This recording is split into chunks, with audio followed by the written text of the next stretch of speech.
The National Museum of Toys and Miniatures welcomes you to Bridging the Gender Divide, Toys that Build STEM Skills. This exhibit was inspired by looking at toys from the late 19th and early 20th centuries that taught skills that would be useful in careers in science, engineering, and technology.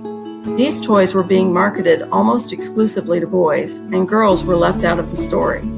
The exhibit explores the history of these toys and traces how they have evolved to reflect societal values. Hello, I'm Amy McKune, and I'm the Curator of Collections at the National Museum of Toys and Miniatures. I'll be showing you some of the highlights from the exhibit, so let's get started.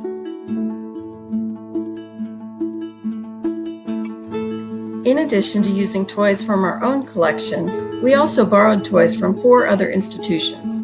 These additional toys make for a much richer exhibit. The Linda Hall Library, which is located just a few blocks from the museum, loaned the 2 oldest objects in the exhibit. The first is a card game dating from 1795 that teaches the principles of astronomy and geography. There are beautiful illustrations on one side of the cards and definitions on the other side. The other object from Linda Hall Library is a manuscript by Charlotte Lady Brooke Paschal. She illustrated her manuscript with the images and included the definitions on the facing pages. It is thought that she did this to learn more about astronomy and geography.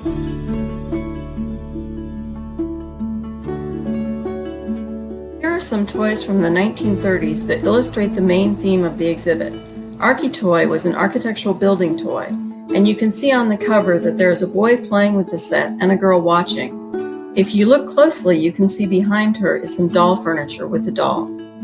We have 2 sets of Lincoln logs in the exhibit.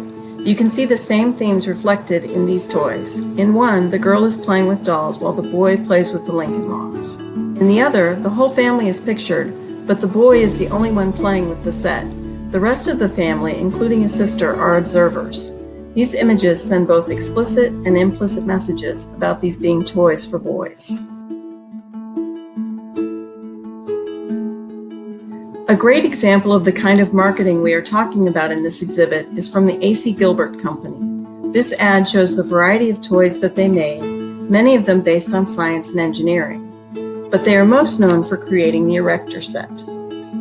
You can see the tagline of "Hello Boys" in the upper left corner of this Erector set, made in 1912 by the Misto Manufacturing Company, the predecessor of the A.C. Gilbert Company. This tagline was used for several decades.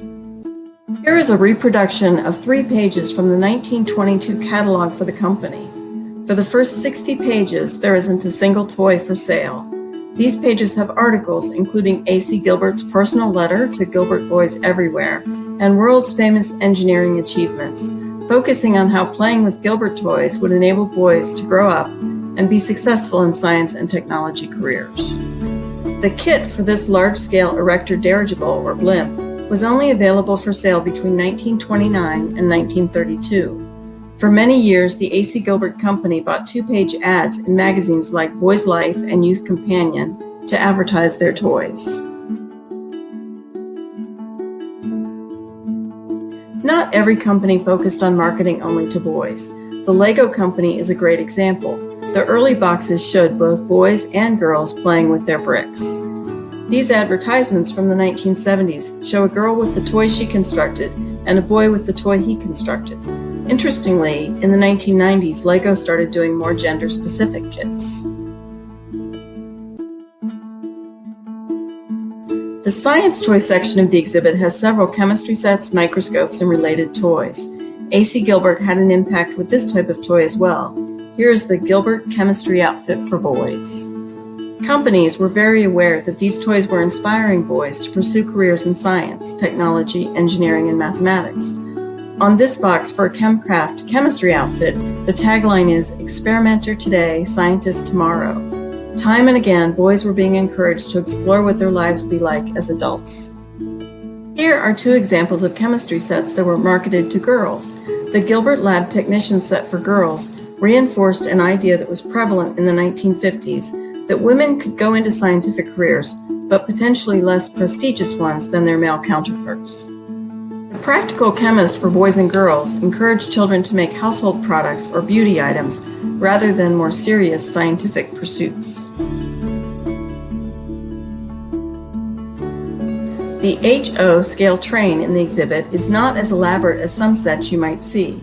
Its purpose is to demonstrate the type of skills that were required for children to create a model train setup. A child interested in STEM might forego completing the more aesthetic features once the train is running. The unfinished portion of the platform contains equations to figure out the size of the platform, materials needed to construct the platform, and indications of where different elements would be placed. The train does run, but it requires some visitor intervention. When you come, be sure to wave your hand under the motion sensor to watch it go.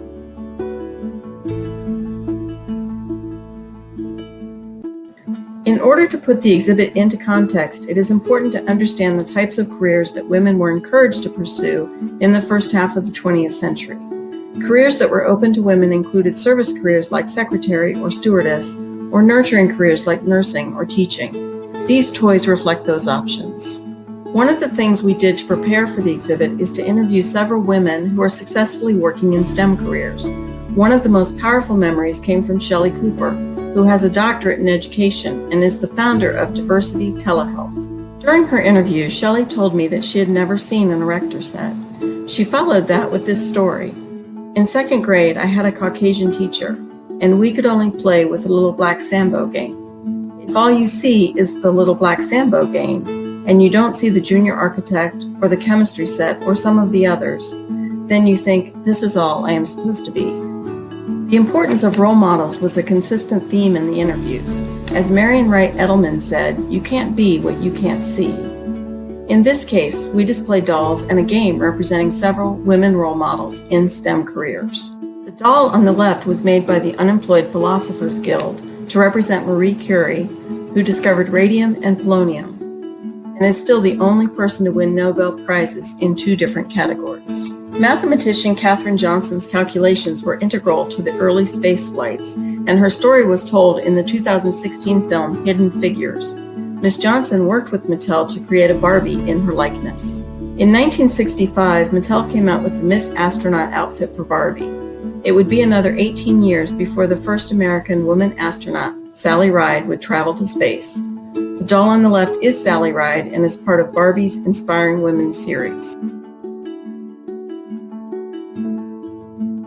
About 15 years ago, some women working in STEM careers were motivated to develop toys that would inspire young girls to pursue careers in science, technology, engineering, and mathematics. We've highlighted 3 companies in this case. Ruminate and Goldie Blocks are both a series of engineering toys. While many laud the efforts to make science and engineering toys specifically for girls, critics fear that making pink technology toys, known as pinkification, may perpetuate harmful stereotypes about inherent differences between boys and girls and reinforce historic associations of STEM with masculinity. As more people began to understand the potential dangers of 20th century chemistry sets, companies ceased producing them. Yellowscope produces modern chemistry sets that are completely safe for children to use. Their tagline is, "Made by scientists who are also moms." While I was researching the exhibit, I learned about so many inspiring women who made major contributions to STEM fields. We decided to create a matching game and coloring book to help our visitors learn about them too. Throughout the exhibit, there are puzzle piece icons to help complete the matching game, and the coloring book can extend learning at home.